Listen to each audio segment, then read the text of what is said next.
Let's go. Hey, Michael Sanger, what's the word, huh? Martial laws, let's talk about it. Hey, give it the recognition it deserves. Let me show you the truth behind the scenes on how it go and what they do. Stretch it out, let's get loose. Yeah. That's it. Roundhouse, that's it. You get a black belt for all. Awesome. Hey everybody, this is Martial Gossip. I'm your host, Mike Singer. I'm here with Nick D from Winterborn, from Vibe Boxing, and so much more. Nick, tell me first, what's going on with this Vibe Boxing we're all seeing? Yeah, man. Thank you. Yeah. So Vibe happened accidentally. We haven't had a chance to even talk about it. Me and you. Okay. That's why I'm kind of really excited about it. When I say it happened accidentally, we have a deal with LA Fitness, and my original my partner was putting in martial arts schools, and as you know, scaling martial arts schools are very difficult. I Yeah. came in and I basically explained to him that I suggested we do kickboxing.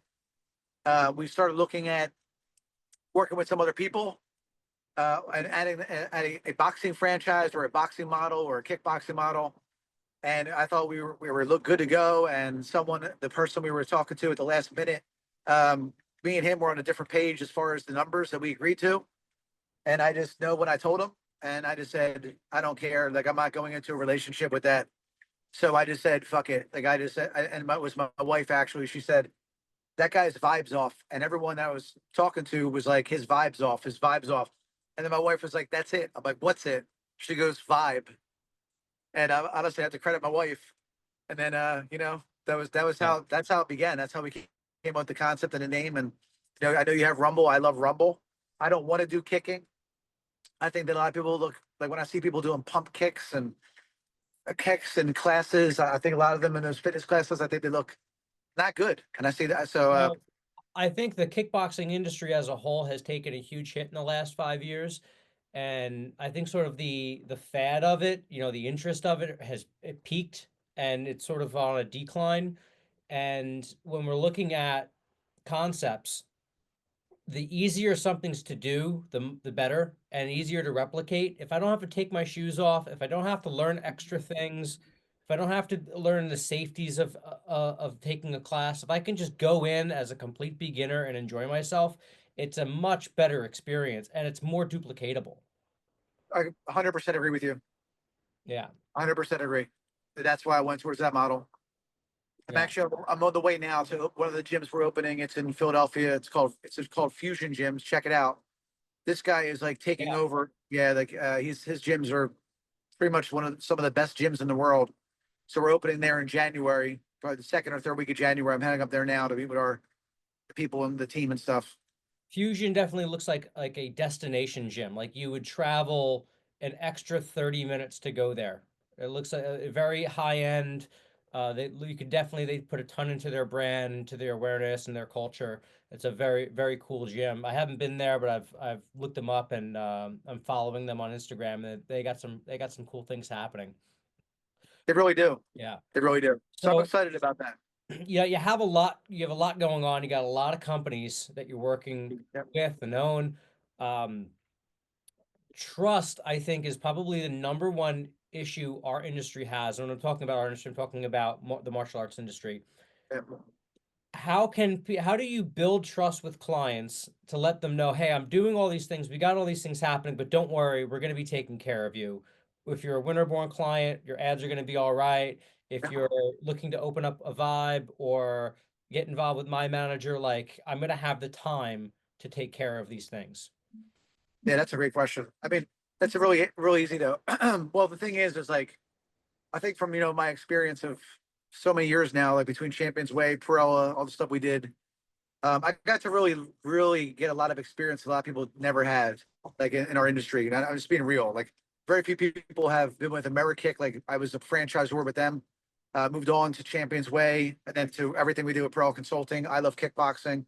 Being Michael's right hand man.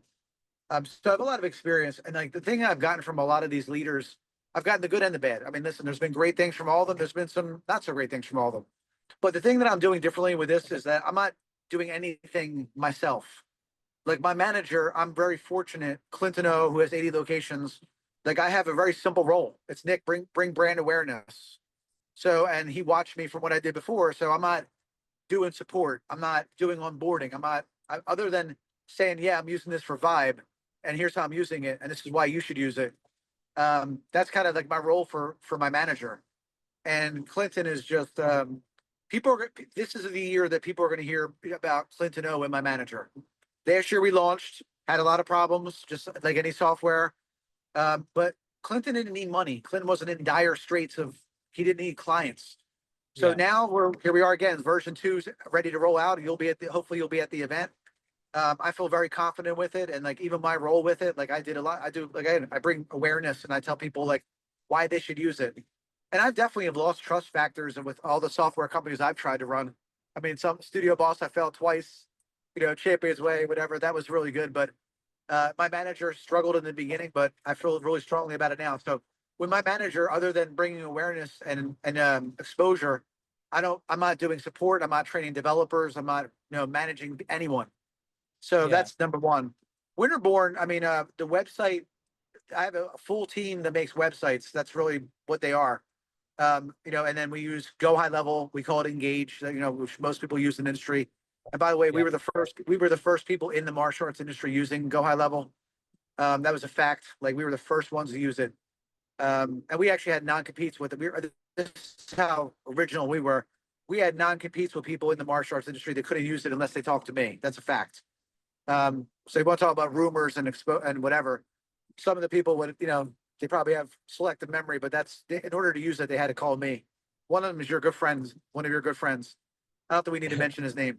Oh, So, I'm so controversial, but what's yeah, there's a lot of that. There's a lot of, like I say, trust, I think, is the biggest issue in our industry, and it's not with clients, it's with business owners. Um, yeah. have you ever had material stolen from you? Any IP, any design work, any conflicts like that? To me, like what people like, for example, like one of my scripture statements I use right now, like leading from the front, different things like what we're doing with Vibe and the brotherhood and stuff like that. I've seen other people like using the same verbiage and stuff, whatever, but I don't, I honestly, I've even since my champion ways days, and my wife always warned me of this, and she was right. A lot of stuff I would bring people into my circles, and then they would just, copy stuff or whatever. Um, you know, but I really, honestly, to me, it's like, I think it's the wrong way of thinking. Like, I just look at it as like, I know that I'm always going to be ahead. I know that I'm always going to be innovating. I'm always reinventing. Like, I mean, I don't really know of anyone else that's done. I mean, I'm not trying to be cocky. It's just facts. Like, I don't know as many people in the martial arts industry that we're calling it who have worked with as many brands as I have and bringing them to the top as I've done it multiple Mhm. times. I'm about to do it again as well with my manager. And I believe Vibe will be something that is going to be even probably one of the biggest things I've done, which happened by Yeah. accident. So You, to me, like people, I mean, people have stolen stuff from me. Like I haven't sued them or gone after stuff like that, whatever. Um, so that's one thing I know firsthand about you, because I've heard the stories. When there is conflict with you, you are the least afraid person to go nose to nose with someone and poke them and go, hey, like you want to throw hands? Like, yeah, um, yeah, do you I have, think? I have. Can I talk about that for a second? Yeah, go Um, ahead. I, I appreciate that, and like, and honestly, I think that it comes out of like my father passed away about 4 years ago. His name was Jude, and my dad told me the two most important things, like, were number one, it's like your reputation, and like you going to bed at night on how you view yourself, like So yeah, in the past, there's been people that that would do something that I thought was just, it doesn't matter what the word is, just not good. And I, instead of being a keyboard gangster or whatever, like I would go to their house or I would go talk to them and or wherever, see them at a gym and be like, listen, motherfucker, like that's just not cool. Like like I think we know who some of the people we're talking about. And I'm not saying it's the right thing to do, but it's just honestly, it's like like my father just, that's just how he raised me, and I don't want to be like one of these people like that talk shit. Like I'd rather have you hear it come from my face, and I'm not saying it's the right way, but yeah, like I've never thrown hands, but there's probably times where I would have. I Yeah. probably would have been stupid, you know what I mean? But yeah, like I just to me, it's like I think that's the thing that's a little bit missing. It's like people want to talk shit about people behind their back, but they won't say it to their face. I think that that's where I'm different. I will say it to your face, Yeah. and like, without, and it's like, it's not even about talking shit. It's being like, yo, man, like, why are you saying this? What the fuck? You know what I mean? Like, why Yeah. would you say this when you know it's not true? And I think that, in my opinion, a lot of people will do those types of rumors because it's like they're having to do that to, make themselves look better. One of the things that whatever that came up was in the past, it was like working with Michael Perella, it's like there was a large team of people that worked there. It was a large. We had 70 employees at that time. I owned Winterborn with him. Like there was no money to steal, and if I was stealing money, I'd be in jail. That's just that's the way it rolls there with the lawyers and everybody that works there. So when someone made those comments, I called them out at a gym and I told them, I said, "You better stop talking shit about me," or I said, "or get the fuck up from your chair." I said because that's just unacceptable. So And yeah, yeah, sorry. you're an industry leader for sure. You've been around for at this point in the modern era forever. It feels like Yeah. um, your name is synonymous with a lot of big players, right? Clinton back, you mentioned already. Um, what was probably the worst thing or the worst encounter you might have had from another industry leader, whether it be somebody you work with directly or indirectly? Yeah, I think that there was two things that come to mind was, you know, when I stopped working with Michael and then I started working with him again, like, I got into this phase of my life of meditation and healing and, all this stuff. And so the second time that I started working with, I just realized that, like, it's okay to forgive people, but I think sometimes we think that it's going to go back to like maybe what it was, like when Michael and I were first, we were dominating and everything was going really well. We made a great run. It was a great run. But I think the second time around, I think that, like, I kept talking about reinvention, killing the old you. Like, to me, I just constantly keep doing it. I constantly reinvent myself, and I think that's the thrill of life, honestly. Like, I won't stick in a situation because of money. I won't stay in a situation because, like, because of just I have a contract. I don't live like that. Like, if I don't believe in you and I think that it's not going to work out, like, I'm going to do anything I can to remove myself from that relationship. So when I went through that period again, like, and then I realized relatively quickly that it was not going to, like, me and him were just not going to work out. I knew it pretty quickly, and I tried to deny it. I think we both tried to, make it work, and then I just realized, like, basically by the way that he spoke to me over something, I just, instead of lowering myself to that frequency, Mike, and like you said, even about how I used to operate, like I kind of, I don't operate like that anymore. The hands and wanting to, whatever, like, and wanting to argue. I spent a lot of time working on myself, so I just didn't want to lower myself. So instead of having arguments and yelling and screaming and whatever, I actually just removed myself, and I just That's said, like, it's not going to work. And it's good. It's always great to see people actually working for self-improvement too. We're always Yeah, man. working on our businesses, trying to make that better, and we forget about making ourselves better and whatever it is, whether it's learning another language or a skill or just like you mentioned, meditating and making yourself Mm. happier or just more centered. Is there anything you think the industry just absolutely needs to hear? Like there needs to be a message that cuts through all the bullshit and just let people awaken a little bit more. Yeah, I think that what I would say is everyone needs to be a creator. Like, I think that too many people are, like, there's so many people trying to, like, I see it, and I would say I'm guilty of it. Marketing agencies and everyone's trying to tell you the best way to do it. And they have this, they're that, they're unique and stuff like that. I really think that what I've been doing, which is telling the school owners, yo, man, like, stop with your freaking black belt club and your master club. Throw that shit in the garbage. Like, it's just, what are you copying these people? Why do you still have it? Why are you calling it that? Even the pricing models, like, just like, get some balls, everybody that's listening to this, and be like, it's so true. Why am I following all these people? Yeah. Like, I think everyone needs help. I think they do. Like, I'm sure that, you need someone maybe to run your ads, whatever. Maybe you need someone to make your website, whatever, but to me, it's like when you're following like everybody else and you're not taking something that's who you are, I think that's when you're gonna, like, down the road not be happy. And like that's kind of what happened with Vibe, man. Like, I just, like, was like, it was a combination of the brotherhood, which was an all men's group that I created. And then saying like honestly, like inspired by Rumble, like I love the simplicity of Yeah. boxing, Yep. and then saying like let's add some weights in there, which I love weight training, and making it dope, and like also incorporating personal development. So as far as personal development, I mentioned meditation. I went to great lengths studying Joe Dispenza. I mean, I didn't just read the books. I did the meditations. And then as I continue to grow, one of my mentors, Randy Garn, I'm sure you've seen me with him. Yeah. I went a different direction. I actually went to God and I went to church and I got away from meditation and I went to Christ. So that was the next, so that was the thing. It was like, I think the meditation was great, but there were some things that I was not really, the deeper you get into it, I started seeing things. I'm like, this looks like kind of like a little bit like, evil, Voltish. yeah, it's cultish, Okay. like not God related, you know what I mean? Yeah. And when I started doing my research, I'm like, I believe in God. I've always believed in God. So the meditation was great for my inner workings and stuff on myself, like when you're stopping and you're pausing. But when I started working with Randy, like that's what made me gave up marijuana. I gave up coffee. I haven't had coffee or marijuana in over 9 months now. I made covenants with God, and I just yeah, Yeah. like so. That's So really, impressive. yeah. I don't think I could give up coffee for 9 months. That's like I need it. I'll It's tell like, you, Randy said to me, he's like, your life's gonna change.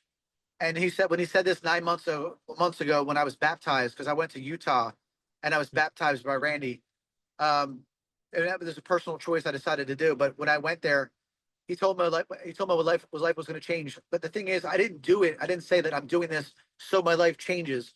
I did it, and then he was so it was so crazy. Like things started to change. Like the LA Fitness deal happened, and then like the thing is, I had such a higher trust in myself. Like I was like, listen, like, and this, Mike, this is the truth, and this is another fact. I was not recruit, and this is something that everyone should really pay attention to when you're deciding who you're working with. Champions Way recruited me. I didn't become a consultant. Like my gym that I sold the building to this year, by the way, 2024. I sold the building. I built that 20 years ago. Like I was doing that. That's how long ago I built my building. Champions Way Fareed Dodar recruited me and said, "You're going to be bored with running a school." And he was right. I was bored with running a school. And I had people come to my school. That was my consulting. I have 750 members. I made the fifth amount of most money out of all the Champions Way clients, which was when everybody was using Champions Way. Those are facts. I was making 800 grand a year in my school, up to wow, I didn't 897. I didn't know you were recruited. That's pretty wild to hear. I always thought you like just like applied for a job and worked there. And I never did that. I was recruited to do the first webinar in the martial arts industry with John Malik, and you could ask John Malik, who I know he works with other brands now. They recruited me for a resourceful marketing 101 because I'm like, the thing was, everyone says, oh, they think about me as this marketer. No, I'm not a marketer. I create great product. Like my students were the product. I got referrals, and I just happened to have to know how to scale it. So I kept getting more instructors. I had 4 full-time instructors besides myself and my wife and my kickboxing instructors, 2 floors, 800 students, whatever. And I just invited people, like, a lot of these guys came to, like, I can go on and on. Like half the industry came to my school. I said, "You want to see how schools run? Come to my school." I wasn't consulting. I was doing webinars for Champions Way, bringing value, and everyone signed up on Champions Way. So a lot of these people here now that you're seeing, they became consultants even though they never did anything. They became yeah, consultants because they have. I don't even know how they became consultants. Half of the consultants are broke. You know. yeah. And then I took when I left Champions Way, I brought everybody to FCOM. Over 285 schools left with me and bought FCOM websites. Yeah. And I explained that to Michael when I was leaving. It was like, there was no like I wasn't leaving and going to sign a non-compete because the reality was I brought everybody to him. I love kickboxing helped, but all the karate people, all the people from Champions Way, they came over Right. with me. They followed Right. me. I, That's what I happened. was an FCOM client myself for a long time. Yep. Actually, oddly enough, when we after we had canceled our subscription, and this is I think even after you left, the website stayed up, so we just kept it. We're like, fuck it, we're still getting leads.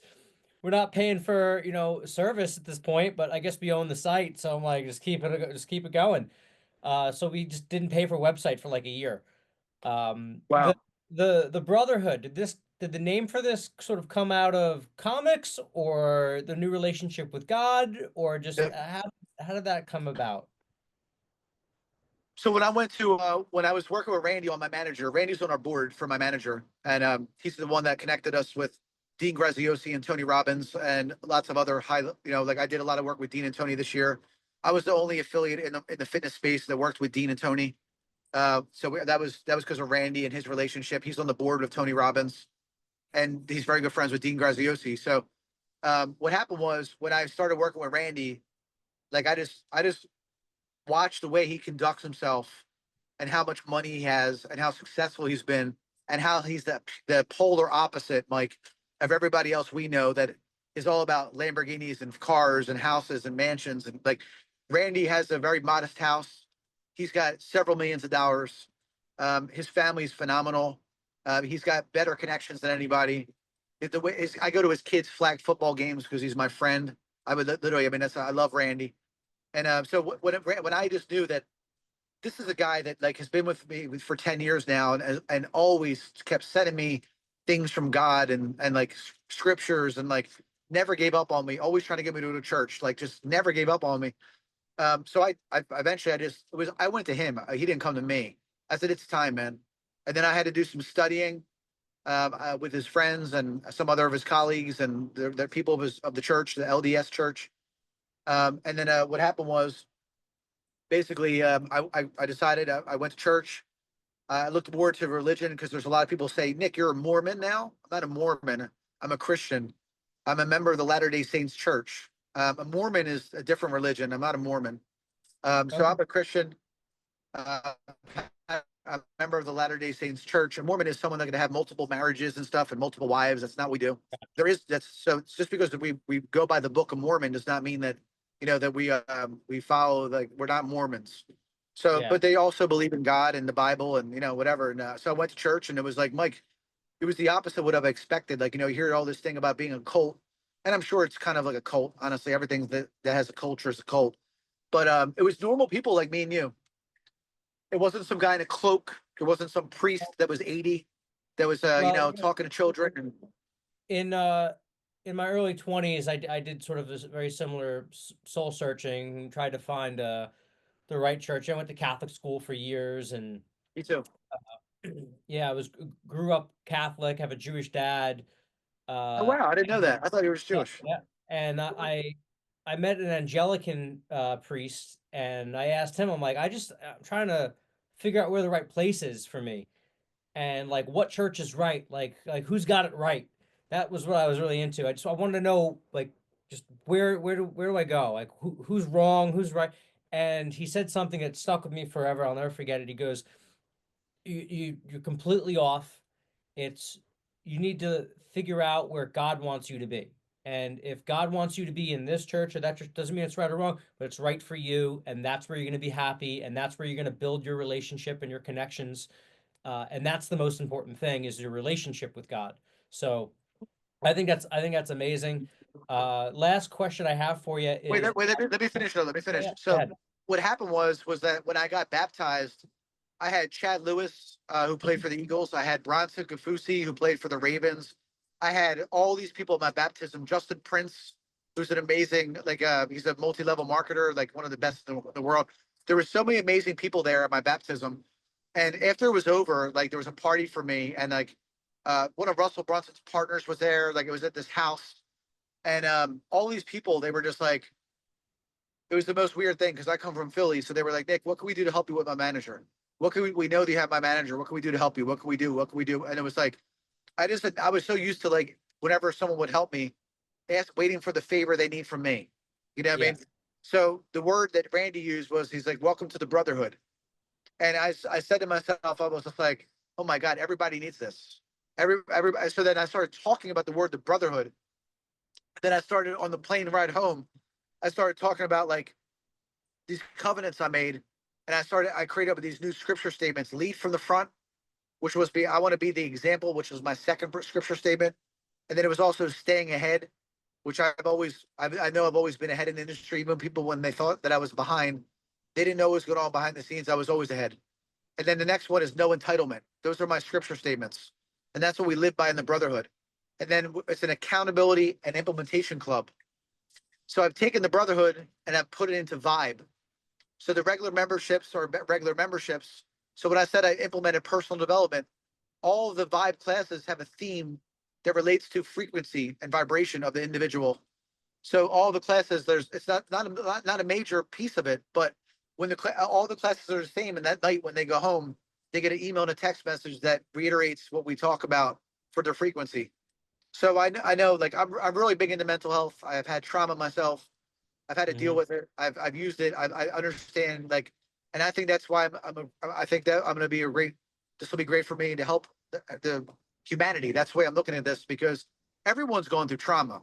Everyone's gotten picked on. Everyone's gotten beat up in school. Everyone's had a bad mother or or a bad family life or some type of situation. But the reality is, it's like I've been in the lowest of low places. When I grew up in my household, it was like a house of hell. And I just know that God was the thing that told me, don't worry about what your parents are saying to you. When your own parents tell you that you're worthless and that and this, my parents should have been divorced. They weren't divorced. They never got divorced, but they should have been. So I just know, like, I understand no how low people are, no matter how low they are. It's like, yo, I got you, bro. It's gonna be okay. Like I don't care what It's like I know, and that's really what this is gonna be about. It's not about the kicking, the punching. It's fitness, frequency, and accountability. That's what Vibe's about. And Mike, you've been around for a while. By the end of this year, we'll have 100 locations inside martial arts schools, no question. I mean, we're not even a week into launching like my location, and we already have like 10. And that's because the people in my brotherhood, they know what I'm about. They've watched me for the past years since I've created the brotherhood, and they love everything I'm talking about, and they've implemented it in their schools. So now I'm showing them like, now it's time to do something that's going to be like more like something that I've always needed. And I have, and this is really good for you and everyone listening. If you look at my experiences, I've always had this other person like that's kind of held me back with like maybe it was my limitations and beliefs or whatever. This is the first time with Vibe. I don't have anybody hold me back. It's my baby. I don't have anyone telling me you can't do this, you can't do that. And a lot of people are going to hear about the things I'm doing, like the virtual classes, the classes without instructors that are going on without instructors. Like we're already doing that as well. That's already happening. Not all the classes, but some of the classes will be taught in LA Fitness where you could just scan in with a QR code and do a 30-minute workout without a human there. And some people tell me I'm crazy. Okay, good. I am crazy. And that's why I want to keep going in my direction because I know what it's about convenience. It has to be about the consumer, not about you. And I understand connection. And connection does not always have to be like with an instructor like physically there all the time. So anyway, that's a quick little tidbit of what we're doing. That's definitely some really amazing things.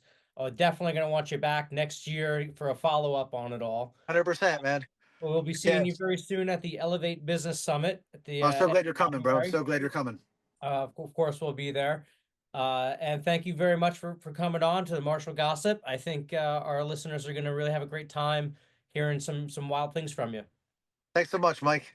Yeah. See you, bud. Let's go. Hey, Michael Sanger, what's the word, huh? Martial law, say something about it. Give it the recognition it deserves. Let me show you the truth.